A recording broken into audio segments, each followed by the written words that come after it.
네, 반갑습니다. 저는 고려신학대학원에서 예배학과 교회 교육을 가르치고 있습니다. 제가 5년 전에 신대원 입시 구약 시험 문제를 출제했던 적이 있습니다. 제가 채점을 하다가 아주 경악할 만한 답안을 발견했던 적이 있는데 여러분께 한번 출제를 해볼 테니까 여러분들이 아시는 분들은 큰 소리로 답을 외쳐주시면 되겠습니다. 그 사이에 우리 방송실에서는 PPT를 좀 준비해 주시면 감사하겠습니다. 여러분 구약 성경 많이 읽어보셨죠? 예, 구약 성경 다니엘서에 나오는 이야기입니다. 바벨론 왕 벨사살 왕이 겁도 없이 예루살렘 성전에서 탈취한 온갖 금은 그릇을 가지고 술잔치를 벌였습니다. 여호와께서 노하셨죠? 그래서 왕궁벽에 무엇이 나타났습니까? 그렇죠, 손가락이 나타났죠. 예, 근데 이건 시험 문제가 아닙니다. 시험 문제는 이 다음에 나옵니다. 예, 이 손가락이 나타나서 몇 자로 시작하는 경고의 문구를 날렸습니다. 몇 자로 시작하는 그 경고의 문구 무엇인가가 그 해의 중요한 주관식 문제였습니다. 자, 잘 아시는 분들 큰 소리로 한번 크게 외쳐봅니다. 시작. 와, 역시 우리 안양 신일교회 수준이 보통이 아닙니다. 뭐라고요? 메네 데겔 우바르신이죠, 그죠? 올해 당장 지원하셔도 합격하실 분들이 이 자리에 적어도 100명 이상 앉아 계신 것 같습니다. 예, 아주 놀랍습니다. 자, 그런데 그 답안지에는 이렇게 적혀 있었습니다. 엘리 라마 사박다니, 나의 하나님 왜 나를 버리셨나이까, 이렇게 적혀 있었습니다. 제가 채점을 하면서 선배 교수님들께 이 이야기를 하니까 갑자기 폭소가 터졌습니다. 그런데 채 5초가 지나지 않아서 정적이 흘렀습니다. 교수님들이 생각해 보니까 이게 웃을 일인지 울 일인지 모르겠다는 것이겠죠. 저는 한번 생각해 봤습니다. 왜 이 목회자 후보생이 이런 답을 적었을까? 합격하기 위해서는 무언가 적기는 적어야 되겠는데 도무지 생각은 나지 않고 그 순간만은 하나님께 버림받은 기분이 아니었을까라는 생각을 해봤습니다. 여러분, 한국 교회가 위기라는 말씀들을 많이 하십니다. 이 코로나 때문에 위기의 속도가 수십 년 앞당겨진 것 같다고 말씀들을 많이 하십니다. 그러면서 어떻게 하면 다음 세대 한국 교회를 살릴 수 있을까? 이 이야기들을 많이 하고 있습니다. 제가 생각하기에 다음 세대 한국 교회를 살릴 수 있는 가장 확실하고 적실한 방법이 있다면 여러분 가운데 좋은 청년들, 신실한 청년들이 신대원에 들어와서 하나님의 말씀을 배우고 또한 흩어져서 이 조국 교회를 섬길 때 다시 한번 하나님께서 이 땅에 부흥의 역사를 허락하실 줄 믿습니다. 여러분, 이 일을 위해서 기도해 주시고 도와주시기를 간절히 부탁드립니다. 자, 이제 준비한 PPT를 좀 띄워주시면 감사하겠습니다. 자, 여러분, 코로나가 시작된 지 이제 2년 한 8개월 정도가 지났습니다. 여러분 어떠셨습니까? 많이 힘드셨죠? 저는 그렇게 생각합니다. 우리 한국에서, 아니 전 세계적으로 볼 때 가장 힘들었던 곳이 바로 교회가 아닐까 하는 생각을 해봤습니다. 왜 그럴까요? 예배는 우리 교회 성도들의 심장 박동과도 같다고 생각합니다. 우리의 심장을 뛰게 하는 것이 예배입니다. 그런데 코로나 시기 동안에 우리의 예배가 많이 위축되었습니다. 여러 가지 방역을 돕고자 하는 선한 열심에서 우리 교회는 지혜롭게 예배를 축소시켰는데, 그런데 2년 정도 지나고 보니까 우리는 절감하게 되었습니다. 우리의 영적인 훈련이 많이 쇠퇴해졌고 나의 신앙이 많이 게을러졌구나 하는 것을 깨닫게 됩니다. 사실 코로나 때 많은 혼란이 교회 안에 있었습니다. 세대 간의 갈등들이 있었습니다. 연세가 드신 분들은 어쨌든 예배의 자리를 사수하고자 하는 분들이 많았습니다. 하지만 저처럼 젊은 세대들은 이 교회가 또 다른 감염의 위험에 처해서는 안 되겠다는 사회적인 생각을 좀 더 강하게 했기 때문에 예배가 위축되는 그런 시절들이 있었습니다. 자, 그런데 이제 2년 반이 지나고 다시 현장으로 복귀하는 이 시점에 우리는 여러 가지 경우들을 보게 됩니다. 아무리 코로나가 극심하다고 할지라도 예배를 끝까지 지켰던 교회들은 쇠퇴의 그 데미지가 그렇게 크지 않는 것 같습니다. 하지만 과도하게 예배가 축소되었던 교회들은요, 지금 30% 혹은 40% 정도 성도들이 줄었다는 보고들을 제 주변에서 너무나도 많이들 하고 있습니다. 저는 그렇게 생각합니다. 이 코로나 사태는요, 하나님께서 우리의 예배를 흔드셨다는 그런 이해를 할 수 있다고 생각합니다. 우리 예배가 흔들린 거죠. 그런데 우리의 모습이 어땠습니까? 우리의 입에서 나오는 언어들은 어떠했습니까? 여러분의 입술에서 어떤 고백들을 했습니까? 우리들의 기도 생활은 어떠했습니까? 자, 그래서 우리 포스트 코로나 시대에 우리의 예배를 다시 한번 되돌아보고 회복시키는 것은 교회 전체의 회복을 위해서 너무나도 중요한 일이라고 생각합니다. 오늘 저는 짧은 한 40분 정도 되는 시간 동안 어떻게 하면 우리의 잃어버린 영성을 회복할 수 있을까? 어떻게 하면 이 교회 현장에 오지 않고서는 버틸 수 없는 그런 마음이 생길 수 있을까에 대한 말씀들을 함께 상고해 보고자 합니다. 자, 첫 번째 화면으로 좀 넘겨주시면 감사하겠습니다. 상황 분석을 좀 해보도록 하겠습니다. 자, 코로나 때 우리 성도들의 생각의 변화는 어떤 변화가 있었을까요? 한국 교회는 얼마나 위축되었을까요? 그리고 주일학교, 교회 학교는 어떻게 버텨오고 있을까요? 자, 이 모습들을 한번 살펴보겠습니다. 다음 화면으로 넘어가 볼까요? 예, 코로나 화면으로 좀 넘겨주시면 감사하겠습니다. 자, 그 다음 화면을 보시면요, 우리 2020년도 통계 설문조사 이야기가 나옵니다. 자, 2020년도 2월 달에 코로나 사태가 발생했습니다. 저는 그때 호주에서 시드니 컬리지에서 강의를 하고 있었습니다. 자, 그런데 강의를 마치고 한국으로 돌아오는 비행기 속에서 코로나 이 사태를 듣게 되었습니다. 참 두려웠습니다. 약도 없고 백신도 없고 치료제도 없는 이 병 앞에서 저도 참 많이 두려웠습니다. 자, 그런데 많은 국민들과 성도들이 두려워했던 것 같습니다. 2월 달에 신천지 사태가 터졌죠. 대구 지역에서 신천지 사태가 터졌습니다. 처음에 우리 성도들은 너무나도 기뻐했습니다. 아무리 노력해도 알 수 없었던 그들의 본거지와 모임, 조직, 이 모든 것들을 일목요연하게 파악할 수 있었기 때문입니다. 하지만 우리는 한 달이 채 지나지 않아서 느꼈습니다. 신천지를 향해서 쏟아졌던 그 국민의 질시와 화살이 우리 교회를 향하고 있다는 것을 느끼게 되었습니다.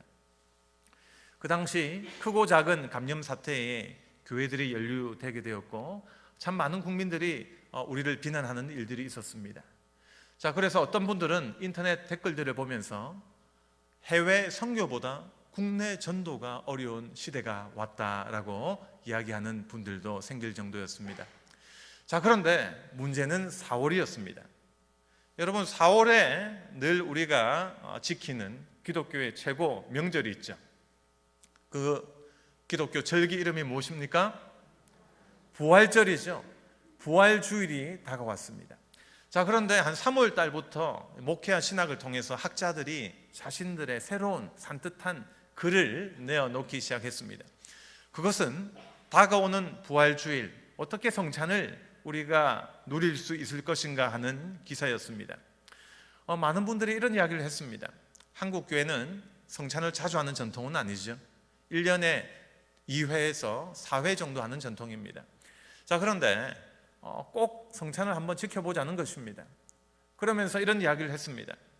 여러분, 우리가 어떤 민족입니까? 배달의 민족 아닙니까? 하면서 빵과 잔을 각 가정마다 배달을 해서 집에서 인터넷을 보면서 이 코로나 시대의 성찬을 지키도록 하겠다라는 의견을 내어놓았습니다. 하지만 저는 반대했습니다. 왜냐하면 이 코로나 사태, 이 사태는 아주 비상시국이기 때문에 이때 인터넷 속에서 성찬을 하는 것은 큰 신학적인 문제를 발생시킬 수 있다라는 이야기를 했습니다. 이 성찬은 함께 공동체가 모여서 직접, 그리고 우리의 신체가 옆에서 이렇게 맞닿은 채로 함께 주님의 그 몸과 피를 나누는 그런 아주 중요한 교회적인 사건입니다.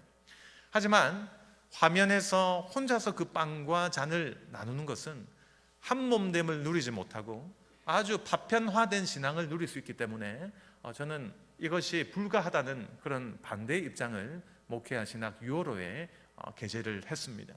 다행히도 그 이후에 이 온라인 성찬에 대한 논쟁과 관심은 특별하게 이슈화되지 않고 있는 상태입니다.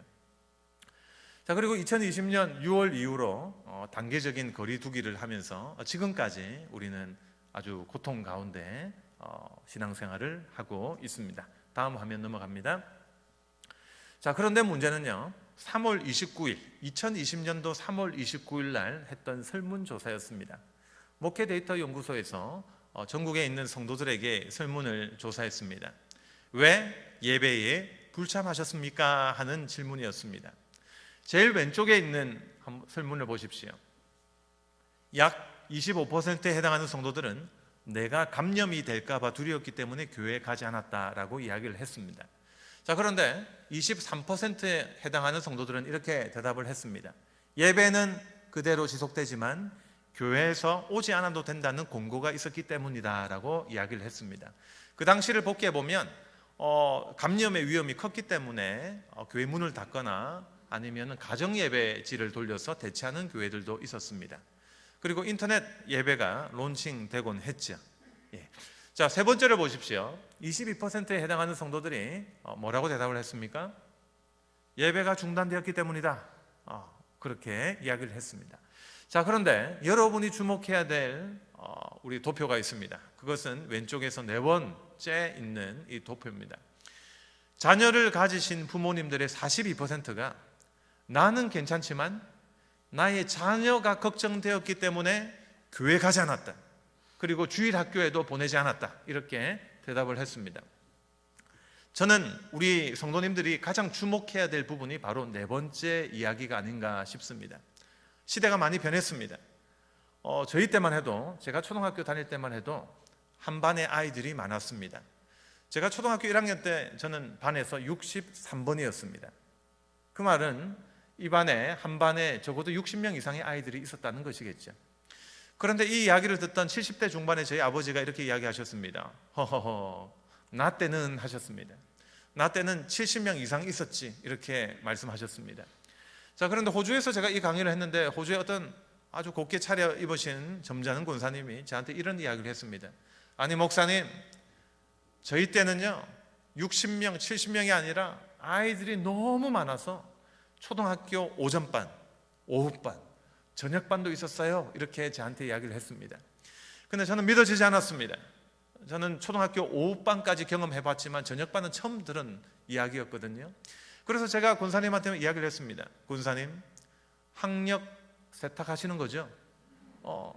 야간 초등학교 나오셨죠? 이렇게 이야기를 했습니다. 그러자 이 권사님이 화를 버럭 내시면서 아니 목사님 무슨 말씀하세요? 1960년대 전후 6.25 전후 세대는 아이들이 너무 많았어요. 그래서 저희 때는 오전반, 오후반, 저녁반도 있었어요. 이렇게 이야기를 했습니다. 자, 근데 보십시오. 현재 한국은요 OECD 국가 중 출산율이 최저입니다. 최근 통계를 보니까 한 가정당 출산율이 0.82, 한 명을 채 출산하지 않습니다. 자, 그러니까 과거에 우리의 부모님들이 형제를 대할 때의 태도와 지금 젊은 부부들이 이 아이들을 대할 때의 태도가 좀 다른 것 같습니다. 왜냐하면 너무나도 귀한 아이들이기 때문입니다. 근데 잘 보십시오. 여기에 연세 드신 분도 많이 계시고 젊은 분도 많이 계신데 먼저 제가 좀 충격적인 이야기를 한 가지 하겠습니다. 제가 좀 나이가 들어 보이죠? 근데 아직 50이 채 안 됐습니다. 충격을 받으시네요. 예, 나름 젊은 아빠입니다. 믿어지지는 않으시겠지만, 예. 근데 보십시오. 우리 교회 70대 전후한 우리 성도님들과 그리고 나름 젊은 저 같은 이 부부들의 생각들이 많이 달라지고 있구나 하는 것을 우리가 깨닫게 됩니다. 과거에 참 교회마다 아이들이 많았습니다. 북만 치면 교회에 몰려드는 때가 있었습니다. 여름만 되면 무조건 아이들이 몰려드는 두 가지 행사가 있었죠. 첫 번째는 뭐였습니까? 여름 성경학교죠. 북만 치면 아이들이 장하시는 고양이의 쥐떼처럼 교회에 들어가곤 했습니다. 교회 십자가만 세우면 몰려들던 때가 있었습니다. 또 어떤 경우가 있었습니까? 소독차를 따라다녔습니다. 소독차가 우웅 하면 아이들이 얼마나 뛰어다녔는지 저도 그 냄새 한번 맡아보려고 하면서 나중에 알고 보니까 이게 1급인가 2급 발암물질이더라고요. 지금까지 건강하게 사는 것이 다 주님의 은혜인 것 같습니다. 자, 그런데 그런 시대가 있었습니다. 그런데 시대가 변했습니다. 저 같은 젊은 부부들의 생각들이 달라지고 있습니다. 코로나 시절에 아이들을 학교에는 보내고 학원에는 보내는데 교회 학교는 문을 닫아줬으면 좋겠다고 한 부모들이 그렇게 많았다고 합니다. 자, 이 사태를 어떻게 합니까? 어떻게 할까요? 여러분, 2년 동안 교회들이 이런 이야기 하죠. 별로 우리 교회는 타격이 없습니다. 괜찮습니다. 하지만요, 아이들의 경우는 다릅니다. 부모님 세대는요, 코로나보다 더 무서운 것들이 와도 여러분들은 이길 수 있는 믿음의 용사라고 저는 확신합니다. 근데 저 친구들, 집사들을 보면, 또 제 대학부 선후배들을 보면 부모님들만큼 헌신도가 좀 떨어집니다. 그리고 믿음이 없는 건 아니고요, 이 세상의 정보에 대한 생각들이 굉장히 밝습니다. 자, 그러니까 저만 해도 코로나에 대한 과도한 두려움이 있었습니다. 내가 걸리면 어떡하나, 또 내가 전파의 통로가 되면 어떡하나 두려움이 있었습니다. 그런데 세월이 지나고 나니까 너무나도 주님 앞에 부끄럽습니다. 내가 참 믿음 없는 자였구나. 저는요, 천안에 있는 하나교회를 출석하고 있습니다. 우리 담임 목사님 오병훈 목사님은 전혀 두려워하지 않으셨습니다. 그래서 저는 처음에 젊은 부모로서 좀 걱정이 되었습니다. 진짜 이게 순교 정신인가? 죽으면 죽으리라 이 정신인가? 하는 생각이 들었습니다. 그런데 2년이 지나고 보니까 우리 목사님이 맞으셨던 것 같습니다. 이 예배를 지킨다는 것은 세상 사람들이 우리를 비난하듯이 교회의 재정을 위함 때문도 아니고 교회의 이 교세를 위함도 아닙니다. 우리가 예배를 드려야 하는 이유는 우리는 하나님을 예배하기 위해 창조된 존재들이기 때문입니다. 그래서 우리는 예배 드릴 때 기쁨을 얻습니다. 회복을 얻습니다. 이 힘든 세상을 살아갈 힘을 얻습니다. 그런데 이게 위축되었습니다. 이게 위축되었어요. 사회적인 교회의 책임을 다하겠다는 선한 의도가 있었습니다. 그럼에도 불구하고 과도하게 위축된 교회 예배는 회복될 기미가 보이지 않습니다. 지금 우리 교단에 어느 교회라고 말하지 않겠지만 큰 교회들도 힘들어합니다. 코로나 2년 동안 이런 이야기를 제가 들었습니다. 그래도 우리 교회는 타격이 적습니다. 재정도요, 헌금도 제대로 들어오는 것 같고 어려움이 없습니다. 자, 그런데 2년이 끝나고 이제 노멀로 복귀하려고 하는 이 시점에 교회마다 행사를 하려고 하는데 이제 이구동성으로 목사님들이 그 이야기를 합니다. 재정적으로 압박을 느끼고 있다. 우리가 힘들어하고 있다. 회복이 잘 안 된다. 어떻게 할 것인가? 가난한 성도, 교회 안 나가는 성도들을 가난한 성도라고 하죠. 예전에도 200만 명이 있었는데 지금 더 많아진 것 같다는 것입니다. 여러분, 어떻게 할 것입니까? 지금은 한국 교회가 아직은 힘이 있습니다. 교회마다 자기 건물이 있고 여러분과 같은 좋은 성도들이 있습니다.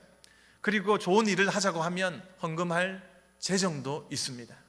하지만 10년만 지나면 우리가 일하기 어려운 시대가 올 겁니다. 한 가지 예를 들어 보겠습니다. 차별금지법. 여기에 대한 생각들이 다양하시겠지만 어쨌든 지금은 이런 문제에 대해서 교회가 자신의 목소리를 낼 힘이 있습니다. 10년만 지나면 목소리를 못 낼 가능성이 많습니다. 저는 미국에서 유학하면서 이런 경우들을 많이 봤습니다. 미국에서 유학하면서 이미 10년 전에 동성관계에 있는 신학생이 신학교에 입학하는 모습을 봤습니다. 그리고 귀국하고 한 몇 년 지나니까 이것들이 이슈가 되는 것을 봤습니다. 유럽을 비롯해서 미국의 각 주마다 전쟁처럼 여기에 대한 논쟁이 일어나고 그리고 각 주마다 그 의견에 굴복하고 이런 모습들이 사실 10년 지나고 20년 지나면 한국에 다 넘어오게 될 것입니다. 그때는 이 강단에서 피 묻은 복음의 말씀을 그대로 전하지 못하는 시대가 올 수도 있습니다. 어떻게 할 건가 하는 겁니다. 저는 그렇게 생각합니다. 지금 하나님께서 2년 반 동안 우리의 모습들을 지켜보셨을 겁니다. 우리는 정신을 바짝 차려야 됩니다. 그리고 다시 한번 회복의 은혜를 구해야 됩니다. 지금 이 순간이 한국 교회를 살릴 수 있는 마지막 골든 타임이 아닐까라는 생각을 하게 됩니다. 어떤 깨어있는 분들은 이런 이야기를 합니다. 페이스북이나 인터넷을 보면 한국교회 다 무너져야 된다, 이런 잘못된 부분들 다 무너뜨리고 새로 시작해야 된다, 이런 말씀들을 하십니다. 그런데 그런 말씀을 볼 때 틀린 말은 아니지만 참 피눈물이 납니다. 여러분, 어떤 것을 하나 세우는 데는 엄청난 희생과 노력이 따릅니다. 하지만 무너지는 것은 한순간입니다. 진정 교회를 사랑한다면 건전하게 교회를 자정하고 우리가 비판할 것은 비판해야 되겠지만, 하지만 무너뜨려야 한다라는 그런 마음은 굉장히 참 안타깝고 부족한 마음이 아닐까라는 그런 생각을 신학교 교수로서 하게 됩니다. 자, 그러면 다음 화면을 보겠습니다. 자, 그래서 제일 성도님들이 변한 개념이 있다면 주일 성수의 개념이었습니다. 한 절반 되는 성도들은 이런 이야기 했습니다. 목사님 걱정하지 마세요, 교회 못 가다 보니까 교회 너무 가고 싶어졌어요, 이렇게 대답했습니다. 담임 목사님 입장에서는 가장 바람직한 성도가 아닐까 싶습니다. 자, 그런데 왼쪽 도표를 보십시오. 22.9%는 이렇게 이야기했습니다. 무언가 교회에 가지 않아도 된다는 생각이 들기 시작했다. 교회에 가지 않아도. 예를 들면 온라인 예배죠. 어디서나 와이파이가 터진 곳이면 하늘나라 아닌가, 접속에 은혜가 있다 하면서 교회 가지 않는 분들이 생겨나고 있습니다. 제가 지금 이제 온라인 예배가 왜 잘못되었는가에 대해서도 제가 좀 설명을 해드리도록 하겠습니다. 다음 화면 넘어갑니다. 자, 그래서 코로나로 인해서 우리는 이렇게 힘들어하고 있고요. 넘어갑니다. 자, 넘어갑니다. 자, 이제 온라인 교회 학교, 온라인 예배의 장점과 단점을 좀 설명드리고자 합니다. 여러분, 온라인 예배, 교회 학교 장점이 없는 건 아니죠. 예를 들면 코로나 같은 무서운 감염병이 있을 때 안전하게 예배 드릴 수 있는 장점이 있습니다. 그리고 요즘은 아주 미디어 시대이기 때문에 다양한 콘텐츠가 개발될 수 있고 아이들이 이용할 수 있는 장점이 있습니다. 하지만 다음 화면을 보시면 엄청난 단점이 있습니다. 그것은 첫 번째로 뭡니까? 교회 공동체성을 저해한다는 것입니다. 그리고 예배의 정신을 해친다는 것입니다. 여러분, 성도들은요, 함께 모여야 정도 싹트고 하나님 앞에 한 몸됨을 느낄 수가 있습니다. 자주 보지 않으면 마음이 멀어집니다. 그뿐만이 아닙니다. 사람은요, 같이 밥을 먹으면서 친목을 도모합니다. 그런데 이걸 하지 못하니까 점점 우리의 응집력, 공동체성이 약화되는 것입니다. 온라인 예배를 드리면서 우리의 예배 자세가 많이 흐트러졌습니다. 여러분, 교회에 오지 못했던 2020년 3월에 몇 주를 한번 생각해 보십시오. 제가 이런 이야기를 들었습니다. 처음에는 아주 의간을 정제하고 이렇게 화면 앞에 앉았답니다. 담임 목사님의 메시지를 은혜롭게 들었습니다. 그런데 다음 주가 되니까 좀 지겹기 시작했습니다. 잠이 왔습니다. 여러분, 잠 올 때 잠을 깨는 가장 좋은 음료 뭡니까? 그렇죠, 아메리카노. 아메리카노를 한 잔 뽑아서 예배를 드리기 시작했답니다. 마시니까 잠도 깼습니다. 기분도 좋아졌습니다. 아유, 목사님 오늘 열심히 준비하셨네, 이런 생각을 했답니다. 그리고 요즘 애완동물을 많이 키우는 세대죠. 집마다 애완동물이 있습니다. 그런데 예배를 드릴 때 애완동물이 신뢰를 합니다. 근데 저는요, 여러분, 아주 무던한 남자입니다. 아무런 여러분 독한 냄새가 나도 저는 참을 수 있습니다. 하지만 여러분들은 못 참으시죠? 그래서 개가 이렇게 쉬를 하거나 하면 뛰쳐가가지고 등짝을 때리면서 야야 하면서 치웁니다. 치우고 돌아오면 어때요? 담임 목사님의 설교는 끝나 있습니다. 이렇게 예배를 드렸던 분들이 많았다고 합니다. 이게 참 문제죠. 자, 그러면서 성도들 마음속에 소비자 중심적인 마인드가 자라나기 시작했다고 합니다. 이제 이런 생각이 드는 거예요. 코로나, 주님께서 그래도 허락하신 기회인 것 같은데 우리 교회 말고 다른 교회 탐방을 한번 해보자. 그래서 서울의 유명한 교회부터 다 온라인 예배를 탐방하기 시작하는 분들이 그렇게 많았답니다. 여러분, 제가 나름 열심히 활동하는 예배학자입니다. 그런데 저희 유튜브 최고 조회수는요 1200회입니다. 그런데 이 자리에서 고백합니다. 제가 한 10번 정도 클릭했습니다. 그리고 저희 딸이 2명이 있는데 야들아, 아빠 좀 키워주라, 아빠 좀 도와주라 하면서 10번씩 누르기를 부탁했습니다. 모르죠, 저희 집사람도 남편 사랑하는 마음이 있을 거니까 많이 클릭했겠죠. 그래도 1200회입니다. 자, 그런데요, 여러분, 찬양으로 유명한 교회, 한국의 서울에 있는 어느 교회입니까? 한성교회. 거기에 김윤진 간사님이라고 하는 아주 탁월한 이 찬양 사역자가 있는데, 이분이 코로나 시절 동안에 조회수가요, 크리스천 투데이 뉴스를 보니까 1,000만 뷰가 나왔습니다. 1,000만 뷰. 유명 가수 아닙니다. 예, 복음성 가수인데 1,000만 뷰가 나왔습니다. 자, 수많은 성도들이 이 웹상에서 헤매이고 있습니다. 좋은 콘텐츠를 찾아서 헤매이고 있습니다. 나의 스타일에 맞는 설교는 어느 교회지? 내가 좋아하는 찬양은 어느 교회 찬양팀이 부르지? 이렇게 자기 소견에 옳은 예배를 찾아 헤매는 마음들, 소비자 중심적인 마인드, 이것들이 우리를 많이 변화시키고 있다는 것이죠. 자, 그래서 이제 코로나 이후가 더 무섭다, 앞으로 더 타격이 있을 것이다 하는 이야기를 많이 합니다. 자, 그런데 이 가운데 이런 이야기도 들었습니다. 서울에 제가 아는 아주 유명한 목사님이 있습니다. 코로나 이전에 이분의 평균 설교 조회수 분수가요, 조회수가 한 100뷰 정도 전후였다고 합니다. 자, 그런데 코로나 때 열심히 설교를 준비를 했답니다. 그리고 열심히 외쳤습니다. 웬걸요? 하나님께서 은혜를 베풀어 주셨답니다. 자기 조회수가 수백 회로 몇 배나 증가하기 시작한 겁니다. 근데 여러분 잘 아시죠? 유튜브 운영자는 자기의 설교 평균 조회수 분수를 볼 수가 있습니다. 그런데 자기 평균 설교 시청 분수가요, 놀랍게도 이렇게 결과가 나왔습니다. 여러분 한번 맞춰보십시오. 어느 정도 나왔을까요? 3분이 나왔습니다. 3분. 여러분 3분 하면 생각나는 게 뭡니까? 오뚜기죠. 목사님 설교를 3분 듣고 끝냈다는 것입니다. 자, 예배의 정신과 예배의 자세가 지금 엄청나게 무너지고 있다는 것입니다. 이뿐만이 아닙니다. 다음 화면 넘겨주시면, 자, 이제 부모님들도 생각이 바뀝니다. 학원은 보내도 교회 학교는 문을 좀 닫아 주십시오. 자, 이런 마인드가 우리 젊은 학부모님들 사이에 많이 나오고 있습니다. 자, 그러면 어떻게 할까요? 다음 화면을 넘겨주시고요. 이제 한번 시작해 보겠습니다. 어떻게 하면 우리의 예배를 회복시킬 수 있을까요? 우리 교회 예배가 어떻게 해야 될까요? 여러분의 예배 자세는 어떻게 바뀌어야 될까요? 이런 주제로 한번 살펴보고자 합니다. 자, 첫 번째로 넘어갑니다. 자, 다음 화면을 보시면요. 자, 소제목 한번 크게 한번 읽어봅니다. 시작. 여러분, 공적 예배가요, 너무나도 중요합니다. 우리의 예배 자리에는 삼위 하나님이 함께 계십니다. 두세 사람이 내 이름으로 모인 곳에 나도 함께 하시겠다고 약속하셨습니다. 하나님의 임재는 우리의 요청에 달린 것은 아닙니다. 하나님의 주권적인 자유입니다. 그럼에도 불구하고 하나님은 언약에 신실하신 하나님이시기 때문에 두세 사람이 내 이름으로 모인 이곳에 나는 함께 하겠다고 약속하십니다. 여러분, 이 믿음을 가지시길 바랍니다. 그래서 열심히 모여야 됩니다. 하나님이 이 자리에 함께 하시겠다고 하는 기대감을 가진다면 우리의 예배의 태도와 자세는 바뀌게 될 것입니다. 사도 바울은 에베소서 1장 6절에서 우리는 하나님을 찬송하기 위해 지음받은 존재라고 이야기를 합니다. 우리는 하나님을 찬양하기 위해 지음받은 존재입니다. 천국에서 우리가 영원히 할 일은 하나님을 찬양하는 일입니다. 자, 그런데 벌써부터 지겨우십니까?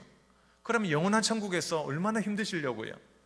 우리의 예배의 자세를 바꿔야 하는 것입니다. 기쁨으로 예배에 참여하고 기쁨으로 뜨겁게 찬양하는 저와 여러분이 되기를 주님의 이름으로 간절히 축원합니다. 다음 화면을 보시면 우리 예배는요, 힘이 있습니다. 한 컷 더 넘어가겠습니다. 물을 생각해 보십시오. 한 방울의 물은 힘이 없습니다. 하지만 그 한 방울의 물이 수십 년, 수백 년 같은 곳에 떨어지면 그 바위를 뚫는 힘이 있습니다. 석회암 동굴을 보십시오. 아름다운 종류석과 석순이 함께합니다. 우리의 신앙도 마찬가지입니다. 한 번의 예배 참여가 성도들을 바꿀 수도 있지만 바꾸지 못할 수도 있습니다. 하지만 1년 52주 매주 반복되는 예배는 여러분을 아름답게 신앙인으로 만들어갑니다. 한 주도 빠지지 마시는 여러분이 되기를 간절히 축원합니다. 빠지면 안 됩니다. 악한 마귀가 얼마나 사악하고 강교한지 어떻게 하든지 못 가게 하는 것 같아요. 그래서 이 리듬을 끊어버리는 것 같아요. 근데 우리가 참 약한 존재죠. 다음 화면을 보시면 왜 하나님이 우리를 공동체로 모아 주셨을까 하는 것입니다. 왜 우리를 공동체로 모아 주셨을까요? 우리 한 명 한 명은 참 나약합니다. 저도 느꼈습니다. 저도 너무 나약한 존재라는 걸요. 하지만 하나님은 에클레시아, 교회로 여러분을 부르셨습니다. 우리는 공동체로 약한 사람을 서로 끌어주면서 그렇게 신앙생활을 할 수 있습니다. 이렇게 결석한 성도들, 힘들어하는 성도들을 서로 끌어가면서 하나님의 이 주신 아름다운 구도자의 길을 걸어가길 바랍니다. 자, 두 번째로 넘어가겠습니다. 두 번째, 어떻게 하면 될까요? 시작. 예배의 쌍방향성을 회복하라. 여러분, 코로나 시대의 온라인 예배는 어떻게 보면 일방적인 정보의 전달이 많았던 것 같습니다. 우리는 온라인 화면을 보고 그냥 소비자처럼 소비하는 존재였습니다. 마침 이 온라인 예배를 만드는 분들은 생산자의 입장에 서 있는 것 같고, 우리는 그 좋은 콘텐츠를 찾아 헤매는 소비자의 입장에 있는 것 같았습니다. 하지만 냉철하게 우리는 한번 봐야 됩니다. 우리의 예배는 쌍방향성을 가지고 있습니까? 왜냐하면 성경은 우리 예배가 쌍방향적이라고 말하고 있기 때문입니다. 다음 화면을 보시면요. 다음 화면 넘겨주십시오. 자, 그 다음 화면요. 사진 화면으로 넘어가겠습니다. 자, 우리 예배는요, 쌍방향적입니다. 저기 화면을 보십시오. 7년 전에 저의 모습이 나와 있습니다. 7년 동안 한국에 적응하느라 이렇게 되었습니다. 많이 변화했죠. 많이 뭐가 이렇게 날아간 것 같습니다. 근데 제 왼쪽에 앉으신 분은요, 이 한국 분이 아니라 독일 분이십니다. 이말테라고 하는 독일 선교사 출신의 한국 루터교 신학교 총장님이십니다. 제가 이말테 이렇게 하니까 어떤 할머니가 아이고 머니나 내가 이말테인데 이렇게 이야기하셨습니다. 하지만 이분의 본명은 말테 리노입니다. 독일 선교사로 한국에 와서 신학을 가르친 분입니다. 자, 그런데 이분이 저한테 이렇게 유창한 독일어가 아닌 한국말로 이렇게 말씀하셨습니다. 문 목사님, 이 한자 아세요? 이렇게 이야기했습니다. 자, 여러분, 저 한자가 뭡니까? 배자죠. 예자가 무슨 예자입니까? 예도 예자죠. 배자는요, 절 배자입니다. 합하면 어떤 의미입니까? 예의를 갖춰 절하다라는 의미입니다. 이 이말테 총장님이 저한테 문 목사님, 예의를 갖춰 절하다, 이 정의에 만족하세요? 이렇게 이야기를 했습니다. 여러분, 만족하십니까? 만족스러운 정의입니까? 다음 화면을 보시면 독일어로 이 예배는 고테스딘스트입니다. 하나님이 먼저 우리를 섬기셨기 때문에 우리가 하나님을 섬기는 것입니다. 그렇기 때문에 예배는 쌍방향입니다. 하나님이 우리에게 나오시고 우리가 하나님께 올라가서 교제와 만남이 일어나는 것이 예배입니다. 자, 그래서 여러분의 교회 예배 순서를 보면 화살표를 그릴 수가 있습니다. 하나님이 우리에게 나오시는 화살표와 우리가 하나님께 올라가는 화살표가 있습니다. 자, 여러분, 교회 주보를 매주 받으시죠? 주보를 받으실 때마다 어떤 생각이 드십니까? 이야, 오늘은 우리 부목사님 어떤 실수를 하셨을까? 오탈자 검색형이 있습니다. 예배 은혜 받기 제일 힘든 유형 중에 하나입니다. 자, 어떤 분은 이런 생각을 하십니다. 왜 이렇게 예배 순서가 복잡하나? 왜 이렇게 예배 요소가 복잡하나 하는 것입니다. 하지만 예배의 요소와 순서에는 의미가 있습니다. 자, 보시면요. 자, 예배로의 부름하면 여러분이 위에서 아래로 또는 아래에서 위로 이렇게 대답을 해주셔야 됩니다. 여러분 교회 예배로의 부름 순서가 있습니까? 예배 시작 부분요. 자, 그 화살표는 어디서 어디로? 위에서 아래로죠. 하나님이 우리를 부르시는 거예요. 그죠? 자, 그러면 우리는 어떻게 해야 돼요? 고백해야 되죠. 우리는 하나님께 신앙 고백으로, 봉헌으로, 찬양으로 하나님께 올라갑니다. 그러면 하나님께서 목사님을 통해서 말씀을 주시죠. 그 설교는 위에서 아래로입니다. 그리고 예배의 마지막은 뭐로 끝납니까? 강복선언으로 끝나죠. 하나님께서 여러분에게 복을 주셔서 세상으로 파송하는 것입니다. 자, 그런데 예배가 어떻게 배치되느냐에 따라서, 순서에 따라서 의미가 달라집니다. 아까 나왔던 그 칼빈의 예배 요소 순서를 좀 보여주십시오.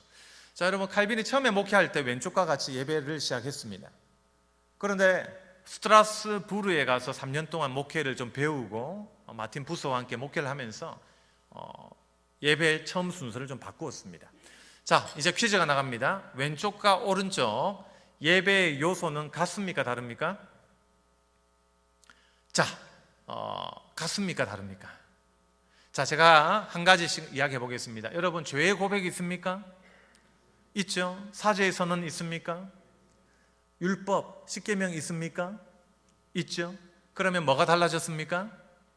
순서가 달라졌죠.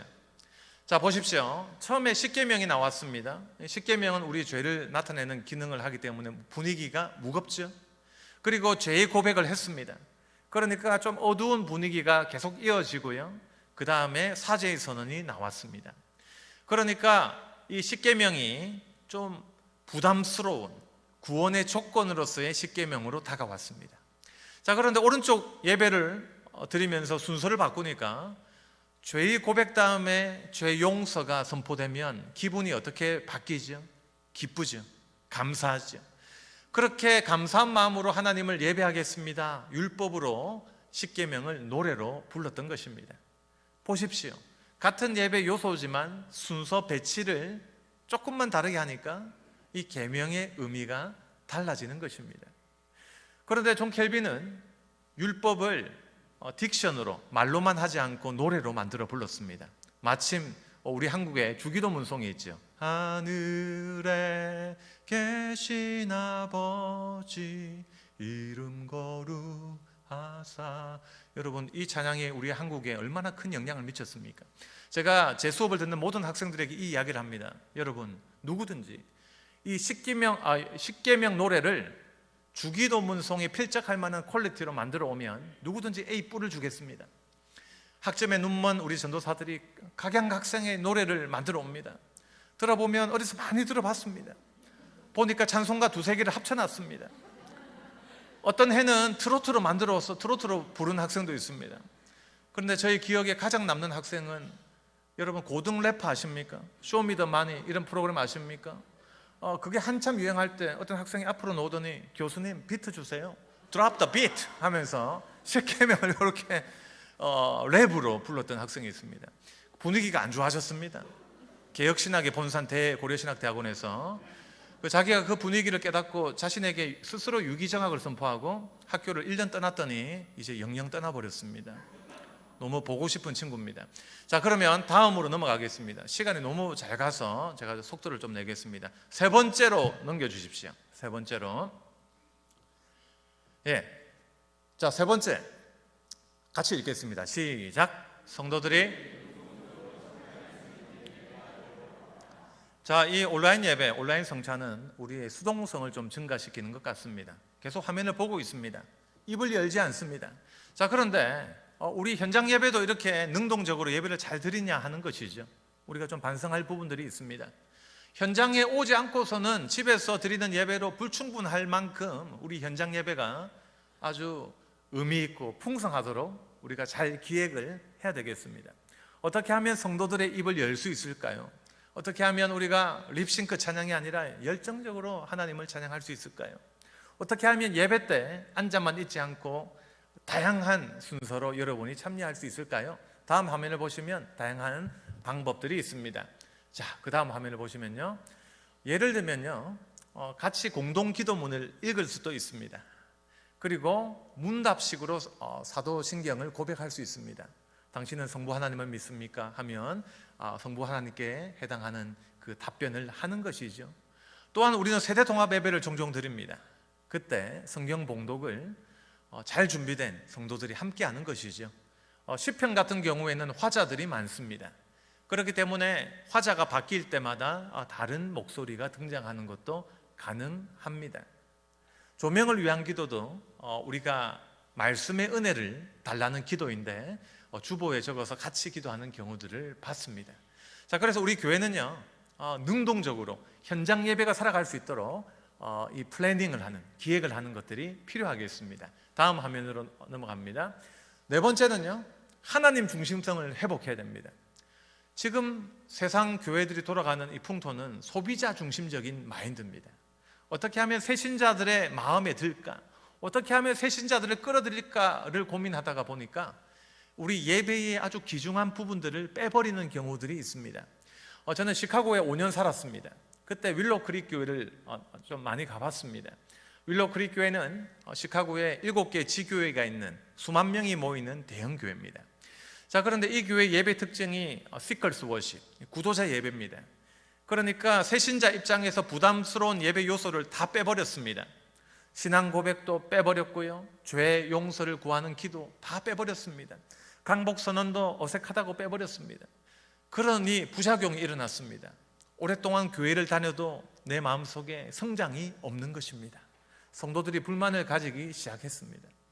여러분, 예배는 하나님 중심적으로 드리는 것입니다.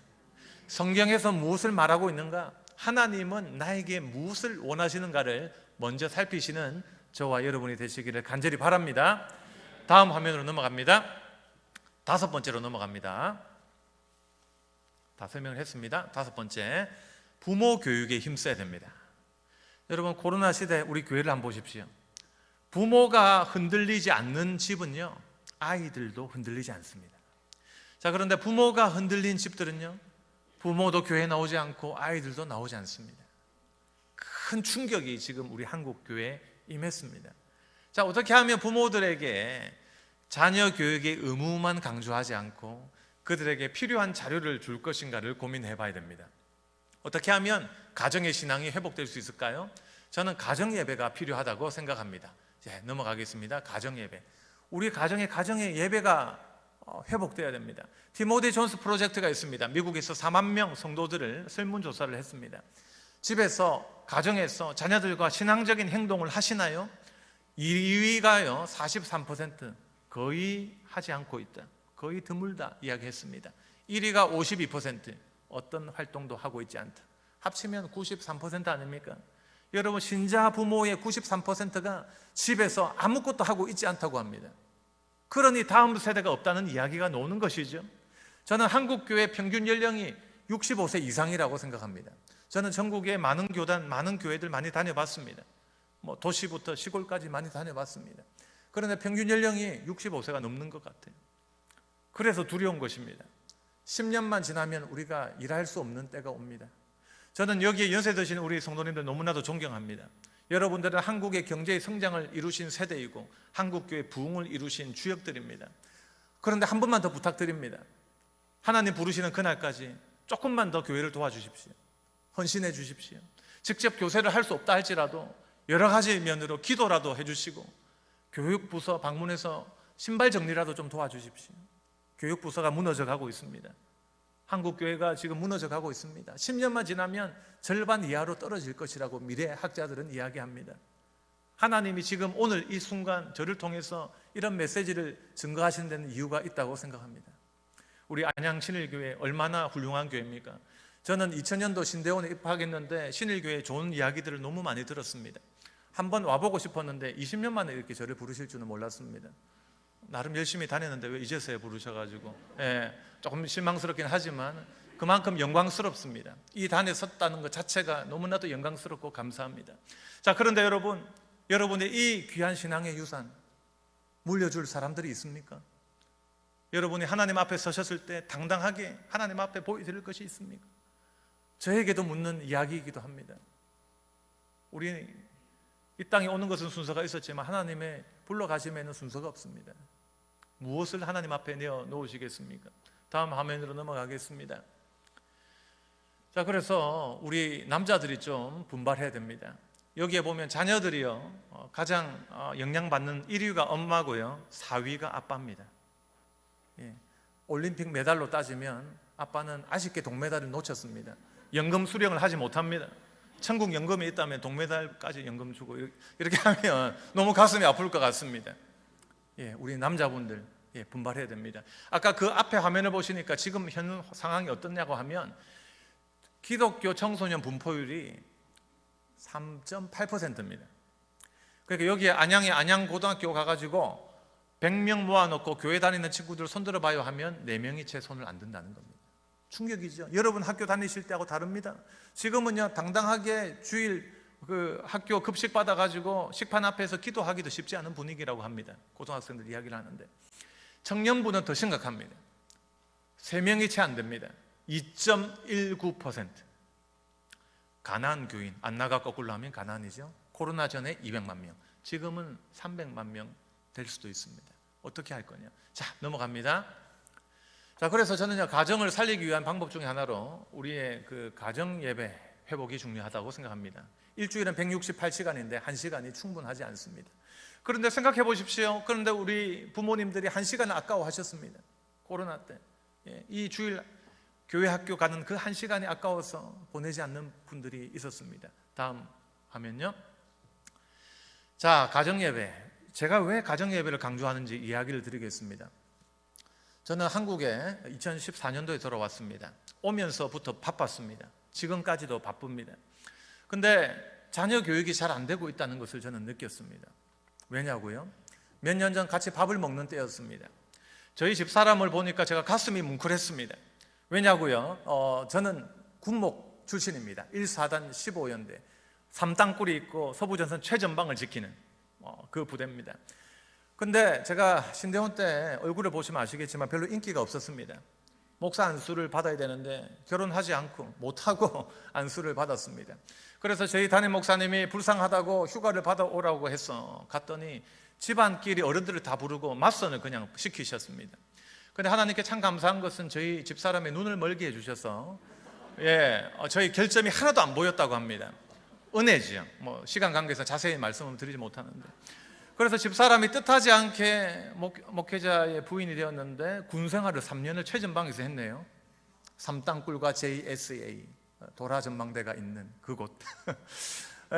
근데 이제 마치고 나서 저는 유학을 떠났습니다. 8년 동안 유학생 부인으로 이렇게 도와줬습니다. 그리고 한국에 왔는데 저는 직업이 없었습니다. 그래서 협동 노인부 사역을 했습니다. 노인부 사역을 하면서 말 그대로 보따리 장사를 했습니다. 시간 강사를 했다는 말입니다. 천안과 그리고 부산을 오가면서 보따리 장사를 했습니다. 저희 집사람이 고생을 했겠죠. 그래서 저희 집사람을 좀 띄워줘야 되겠다 결심을 하고 아이들한테 이야기를 했습니다. 그때 저희 아이들이 둘 다 중학생이었는데 여학생들입니다. 얼마나 여학생들 감수성이 풍부한 나이입니까? 제가 애들한테 이런 이야기를 했습니다. 얘들아, 아빠 봐. 어린 시절부터 하나님께 이쁨 받을 짓을 많이 하고 기도 많이 했더니 봐, 너희 엄마 같은 사람 만났잖아. 그러면 여러분 그 사춘기의 여학생들이 진짜 그렇네요 아빠, 할렐루야, 나도 기도 열심히 해야지, 이렇게 이야기할 줄 알았습니다. 그런데 갑자기 둘째 딸 수지가 아주 시크한 목소리로 엄마한테 외쳤습니다. 엄마는 도대체 하나님께 어떻게 보였길래 아빠를 만난 거야? 이렇게 이야기를 했습니다. 우와, 제가 열이 받았습니다. 근데 여러분, 언중육을, 그죠? 말 속에 뼈가 있구나. 얼마나 웃겼는지 사실은 밥 먹다가 비말이 튀고 밥알이 다 튀었습니다. 웃음이 끊이지 않았습니다. 하지만 제가 아차 싶었습니다. 내가 바쁘다는 핑계로 혹시 가정의 신앙교육을 소홀히 한 것은 아닌가요? 성경을 보십시오.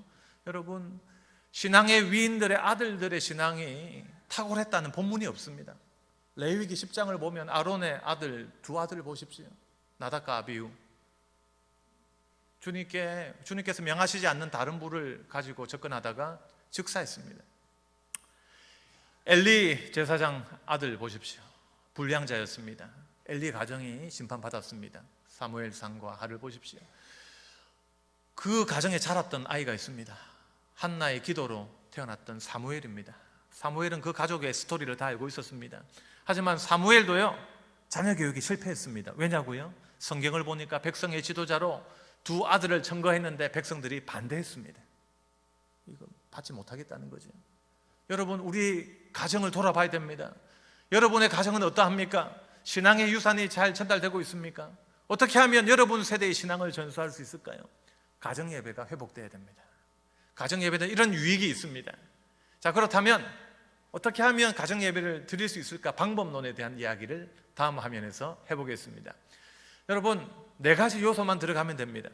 순서 필요 없습니다. 찬양, 기도, 말씀, 나눔, 이 4가지가 들어가기만 하면 됩니다. 찬양으로 시작해도 됩니다. 기도로 시작해도 됩니다. 말씀, 목사님이 주셨던 그 주일의 말씀으로 나누어도 됩니다. 그리고 나누십시오. 서로를 위해서 기도하십시오. 수련회처럼 동성기도도 해보시고 옆 사람 손을 잡고 옆 사람을 위해서 기도해 보십시오. 한 문장씩 기도를 만들어 가보십시오. 자녀들 마음속에 잊혀지지 않는 새겨진 지식으로 남게 될 것입니다. 여러분, 신앙에는 리듬이 중요합니다. 신앙에는 리듬이 중요합니다. 예배는 거룩한 연습입니다. 기도는 거룩한 훈련입니다. 왜 담임 목사님이 여러분 맨날 새벽 기도 오세요, 또 철야 기도 오세요, 왜 이렇게 말씀하십니까? 이유가 있기 때문입니다. 기도하지 않고서는 기도의 자리로 나갈 수가 없고, 예배 드리지 않고서는 위급한 순간에 예배의 자리로 나가기가 너무 힘든 존재가 우리들이기 때문입니다. 우리 목사님, 또 우리 부목사님, 저하고 비슷한 시절에 학교 다니셨는데, 제가 2000년도에 입학했을 때 새벽 기도회를 참 교수님들이 강조를 하셨습니다. 얼마나 강조하셨냐 하면 3년 동안 예배를 17번 빠지면 강도사 인허가 안 됩니다. 자, 근데 참 학생들은 더 자고 싶어 하고요, 교수들은 잡고 싶어 합니다. 왜 그렇게 치열하게 교수님들이 새벽 기도에 가게 했을까? 참 재밌는 스토리를 이야기해 드리고자 합니다. 어떤 형님들을 봤습니다. 새벽에요, 새벽 기도 가라는 노래가 흘러나옵니다. 근데 신대원생들은 참 힘들죠. 찬양이 찬양으로 안 들리죠. 그 당시에 소리엘 찬양이 많이 나왔는데, 소리엘 그때 조금 제가 싫어했던 마음이 좀 더 자고 싶은데 근데 새벽 기도 시간이 6시였어요 6시라고 하면 여러분이 이런 말씀 하실 겁니다. 아니 목사님, 6시가 무슨 새벽입니까? 우리 농촌에서는 농번기 때 4시 반에는 기도회 했는데. 근데 여러분, 신대원생들은 7과목을 듣습니다. 그렇다 보니까 숙제가 많고 잠을 잘 못 잡니다. 그러니까 6시 새벽 기도도 힘들 때가 있죠. 근데 5시 한 55분에 제가 화장실에 갔는데 재밌는 장면을 발견했습니다. 그 화장실에 들어갔던 어떤 형님이 나오질 않는 것입니다. 6시까지 나오지 않는 것입니다. 그래서 새벽 기도에 가지 않고 스티커를 구해서 출석을 대신하면서 8시 반 1교시까지 2시간을 더 잤다고 하는 훈훈한 소식이 들려오기 시작했습니다. 여러분, 근데 과거나 지금이나 교수와 너무 친한 학생들이 있기 마련입니다. 저도 원하지 않는 이 첩보원들이 너무나도 많습니다. 너무 많이 들려줍니다. 교수님한테 가르쳐 준 것 같습니다. 그래가지고 교수님이요, 그 다음부터는 화장실부터 방문하기 시작하셨습니다. 근데 학생들이 누굽니까? 환난과 핍박 속에서도 살아남는 자들이 학생들입니다. 여러분, 신대원에서 주무신 경험이 있으신 분 있으십니까? 3인 1실입니다 2층 침대 하나, 1층 침대 하나가 있습니다. 2층 침대에 60kg대 전도사님들이 올라가서 이불을 살얼음처럼 깔면 멀리서 보면 겨울 이불처럼 보이는 착시 효과가 일어납니다. 그러니까 날씬한 전도사님들이 2시간 더 잤다고 하는 또 소문이 들려왔습니다. 근데 누가 또 교수님한테 찔렀나 봐요. 그러니까 교수님이요, 신무기를 들고 나타나셨습니다. 지휘봉을 갖고 오셨더라고요. 그래가지고 여러분, 교수님이 6시 되면 어디부터 간다고요? 화장실 갔다가 그 다음에 방마다 문을 여시면서 지휘봉으로, 북한군도 아닌데 이불을 다 찔러보시더라고요. 이렇게 이불을 팍 찔러보시더라고요. 근데 학생들이 누굽니까? 톰과 제리라는 만화의 제리처럼 끝까지 피하는 자들이 학생들이죠. 어떤 형님 이야기를 들어보니까 80kg 된 형님인데 2인용 옷장에 들어갔답니다. 2인용 옷장에. 그러니까 문을 닫고 성공했다는 훈훈한 미담이 들려왔습니다. 근데 저는 좀 불만이 있었습니다. 아니, 왜 이렇게 점잖으신 교수님들이 이렇게 우리를 못 살게 굴까? 그런데 그 다음 해 졸업을 하고 군목이 되고 그 이유를 알았습니다. 정말로 이 목회 현장에 가보니까 기도하지 않고서는 할 수 없는 일들이 너무 많고, 기도의 습관이 되어 있지 않고서는 우리가 기도할 순간에 머리로는 반응하지만 몸은 따라주지 못하는 일들이 너무나도 많더라고요. 몸이 아파 보셨습니까? 너무 아프면 기도할 힘이 없습니다. 억소리도 안 납니다. 그래서 목사님들이 우리를 그렇게 예배의 자리로 오라고 하시는구나를 깨닫게 된 것입니다. 사랑하는 여러분, 예배의 자리를 사수하시길 바랍니다. 주님 오시는 그날까지 예배의 자리를 지키시는 저와 여러분이 되시기를 주님의 이름으로 간절히 축원합니다. 자, 6번째로 넘어갑니다. 마지막이죠. 자, 이게 이제 좀 우리 젊은 분들과 연세 드신 분들이 조금 의견차가 있었던 부분입니다. 사회윤리에 대한 부분이죠. 자, 이 사회윤리를 우리 무시할 수 없습니다. 왜냐하면 하나님을 사랑하는 마음으로 이웃을 사랑해야 하기 때문입니다. 자, 그렇기 때문에 교회는요, 국내 그 어떤 기관보다 철저하게 방역을 지켜왔습니다. 이것은 좋은 일입니다. 하지만 이렇게 계속 지키면서 우리 마음이 살아 있어야 되는데 우리 마음에 어떤 빠져도 된다는 면죄부를 좀 가진 경우들이 많지 않았나, 그리고 그것 때문에 우리가 좀 약해지지 않았나라는 생각을 하게 됩니다. 넘어갈게요. 자, 우리는요, 교회가 늘 사회 칭찬을 받은 적이 역사상 별로 없었습니다. 초대교회부터 박해를 받아왔습니다. 하지만 우리가 말로 세상 사람들에게 예배의 중요성을 설명한다고 이해할 수 없을 것입니다. 우리는 교회됨을 통해서 그들에게 다가가고 감동을 줘야 한다는 것입니다. 다음 화면을 넘어갑니다.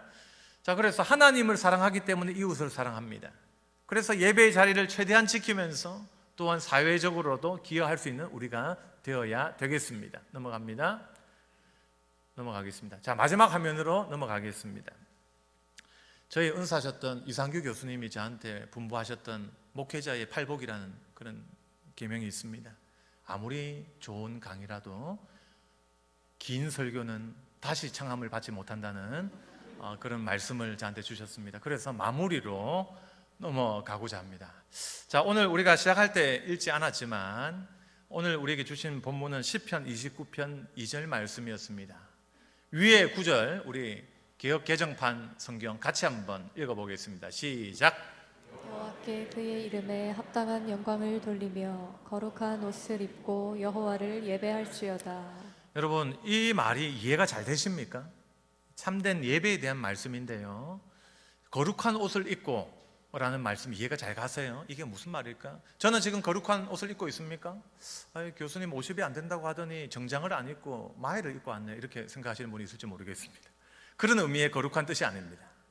자, 이걸요 히브리어 원문을 좀 살려서 번역을 해보면 아래와 같이 번역할 수 있습니다.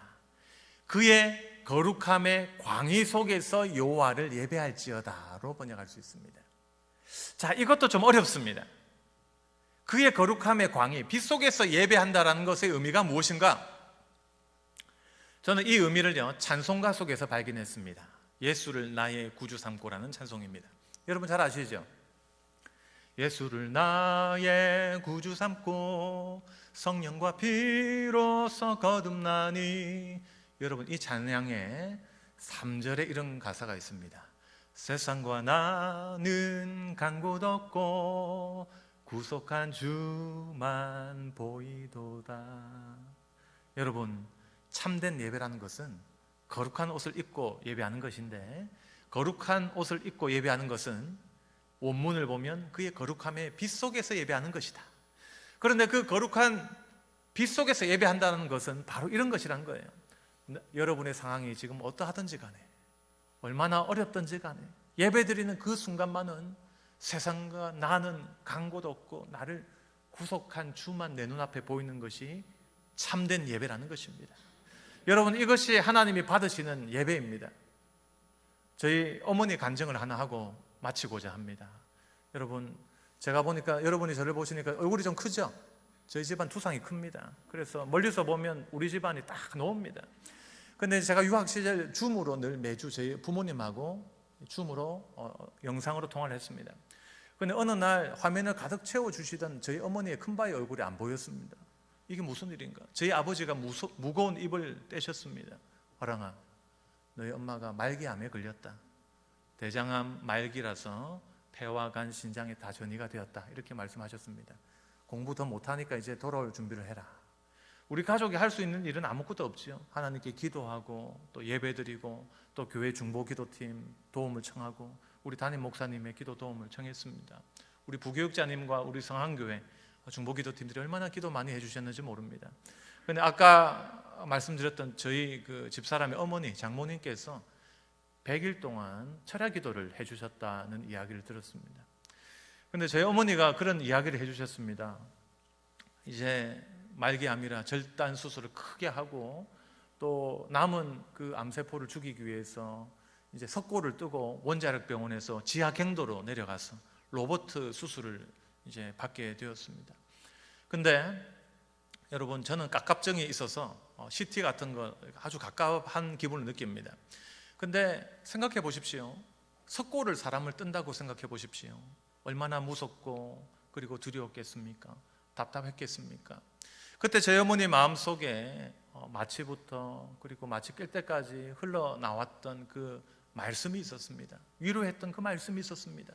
그 말씀은 시편 23편 말씀이었습니다. 여러분 잘 아시는 시편입니다. 여호와는 나의 목자시니 내가 부족함이 없으리로다 하는 말씀이었습니다. 특히 마음속에 계속해서 맴돌았던 그 말씀은 이 말씀이었습니다. 내가 사망의 음침한 골짜기를 다닐지라도 해를 두려워하지 않을 것은 주께서 나와 함께 하심이라. 주의 막대기와 지팡이가 나를 안위하시나이다 하는 그 말씀이었습니다. 그런데 여러분, 하나님이 기적을 베풀어 주셨습니다. 5년이 지나고 15년이 지났습니다. 지금도 살아 있습니다. 예, 전도 특공대 하고 있다고 합니다. 고향에 계신데 하나님이 살려주신 은혜가 너무나도 귀하고 감사해서. 근데 그 의사를 찾아뵀답니다. 의사가 이제 은퇴하기 전에 어머니가 가서 이제 여러 번 진료받는 가운데 완치를 받고 또 한참 후에 의사를 찾아봤답니다. 이제 의사가 은퇴한대요. 그러면서 의사가 이런 이야기를 했답니다. 나는 한평생 의사로서 수많은 사람들을 수술하고 집도했지만 당신 같은 경우는 처음 본다. 나는 신앙이 없는 불신자지만 당신이 믿는 하나님이 진짜 살아계신 것 같다라는 이야기를 했답니다. 하나님께서 불신자의 입술을 통해서 영광을 받으시고 은혜를 확증시켜 주신 것입니다. 여러분, 우리는 참 힘든 시대를 살아가고 있습니다. 이 코로나 조금만 우리 예배를 흔들어도 우리 전체의 삶의 근간이 뒤 흔들리는 기분을 경험했습니다. 그런데 말세라 더 무서운 질병들이 대개하고 있다는 이야기들 많이 하지 않습니까? 하지만 여러분, 저는 그렇게 생각합니다. 하나님이 허락하지 않으시면 우리의 머리털 하나도 상치 않으실 것입니다. 이런 믿음을 가지시기 바랍니다. 한국교회가 쇠퇴해 간다고 할지라도, 환난과 핍박이 있다 할지라도 주님 재림하시는 그날까지도 교회는 살아있어서 복음 사명의 역할을 감당할 것입니다. 믿음을 가집시다. 여러분, 믿음을 가져야 됩니다. 여러분, 지금 얼마나 힘듭니까? 국제적으로 경기가 안 좋습니다. 지금 피눈물 흘리는 성도들 많습니다. 한치 앞이 안 보입니다. 오리무중입니다. 그럼에도 불구하고 하나님이 만세전부터 나를 선택하셨다. 지금도 나와 함께 하신다는 이 믿음을 가지고 한 걸음 한 걸음 믿음의 발걸음을 경주하시는 저와 여러분이 되시기를 주님의 이름으로 축원합니다. 오늘 이 자리에 함께 하신 여러분들, 특별히 기도하실 때에 하나님께서 하늘 문을 여시고 여러분에게 신령한 기도의 응답을 부어 주실 것입니다. 이 믿음으로 함께 통성으로 기도하기를 원합니다. 여러분, 지금 삶의 어려운 부분들이 뭐가 있습니까? 가족들의 어려움, 직장의 어려움, 자녀 교육의 어려움, 혹시 질병이 있지는 않습니까? 여호와 라파의 하나님, 치유하여 주시옵소서. 하늘 문을 여시고 신령한 기도의 응답들을 부어 주시옵소서. 여러분, 주여 한번 크게 외치고 목사님 나오실 때까지 진지하게 신실하게 주님께 부르짖습니다. 주여, 아버지 하나님 감사합니다.